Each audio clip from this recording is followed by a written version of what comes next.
Hi there, TeachMeet Maghull. My name's Greg Perry. I'm at Future Behaviour on Twitter. I'm really sorry I can't be there with you today. It's my home. Maghull is my hometown.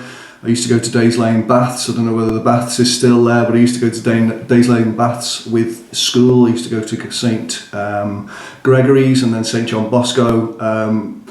That's why I wanted to come across and hang out with you guys, but I can't be. So. And the upside is you don't have to listen to me blathering on about Class Dojo at the break. Now, I just wanted to present some alternative views of Class Dojo. I know it's very popular. In fact, I was at a TeachMeet a few months ago where I did my little chat about Class Dojo, pointing out some of the disadvantages, and straight after that was someone beamed in, similar to I am now, talking about the advantages of Class Dojo. So it's out there, and I just wanted to mention some downsides perhaps. I'll start with a little story about my daughter. When she was 5, we headed out to a country road not far from here so that she could have a really good go practicing on her bike. So she wasn't steady, the stabiliser had just come off. And she did her first 250 yards. You know that moment where she's up and she's like, you can see it on her face, and she got it. And she was out of breath, and I was out of breath because I was sort of going behind like that. If you've done that, it's priceless. And she was out of breath, and she put her foot down. She was like, "What do I get?" So that's what she said. She said, "What do I get?"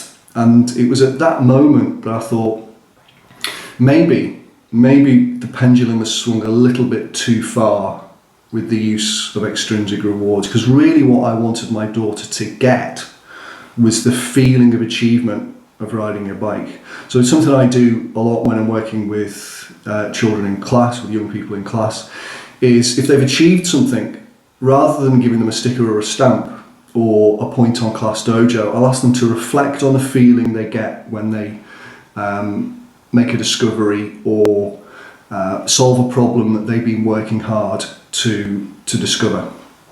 So that was the moment that it started for me, and since then I've developed a couple of ways to decide whether a behaviour management strategy is an appropriate one to use in class. So the first method I use is to decide whether it's a method I'd be happy to be used on me. Now, if I turned up at the staff room on a Monday morning and realised the head teacher was projecting the names of all the members of teaching and support staff onto the staff room wall, and there was a lovely colourful icon with Mr. Perry underneath it, Mr. Rafferty, Miss Smith, all of the staff there, I know I'd be winning, and Peter would be lagging behind. I don't know how I'd feel about that. I don't know how I'd feel about winning. I certainly don't know how I'd feel about losing. I'm guessing there'd be some staff in the middle that probably would be not really be bothered. I'm not sure I'd like that. The other method that I use to decide whether a behaviour management strategy is appropriate to use in the classroom is whether I'd want it used on my own children, whether I'd use it as a behaviour management strategy in my own home. So I've got a 12 and a 10-year-old, and if I got home from school with them on a Friday evening and we sat around the computer screen or the iPad, and I said, well, Beth, it turns out you're my best daughter this week, so congratulations. Emma, you might have to try it a little bit harder next week, and maybe then you can be my best daughter instead. I'm not sure that using competition like that is... I don't think we've looked at the morality of doing that in maybe the depth that we should have done. Now, I'm not against competition. So I ran football teams for years, and I didn't send the team out going, just go and enjoy yourselves. I said, taking part is brilliant and winning is better. But I think there's a limit to how much we can use competition to encourage cooperation and collaboration. And they're the things that we really want to see in schools. So if we use extrinsic reward, doggy drops, to encourage good behaviour, what we do is we get lots of the behaviour that we encourage and not much else. And this is the thing, this is the pattern I've seen when I'm working with schools when it comes to motivation. So we've sorted out the behaviour bit. I think the behaviour bit is actually quite easy to sort. In terms of the mainstream, the majority of the class in terms of making rules really easy to understand and explaining why we've got them in place. I think that's quite easy. Sorry, I think it is. The motivation side is much more nuanced and much more difficult to get a handle on. But I think that the overuse of extrinsic rewards is one of the biggest barriers that we've got to children being motivated by the love of learning itself.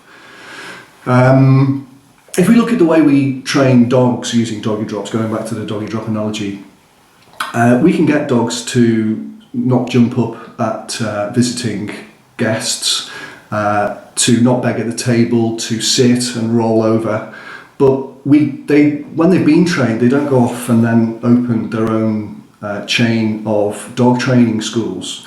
When they come up against new situations, they can't make decisions about what the right thing is to do because there's limits to behaviourism when it's delivered by an external agent.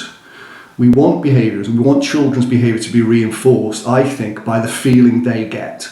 And having worked in primary schools for 12 years and now secondary schools for 8 years, I've noticed that we've got a sort of a cohort, a growing cohort of young people who won't do anything without some sort of extrinsic reward being involved. Now, I don't know what you think of that, guys. I'd love to hear your views at Future Behaviour. I know a lot of people love Class Dojo, and that's the timer, guys. I've got this, so I'll just turn this off. I don't want Peter don't turn me off yet, Peter. Tap to stop. It's going to keep going. Guys, have a fantastic, it was all going so well, wasn't it? Have a fantastic couple of hours. Give my love to Maghull, and hopefully we'll chat very soon. Cheers.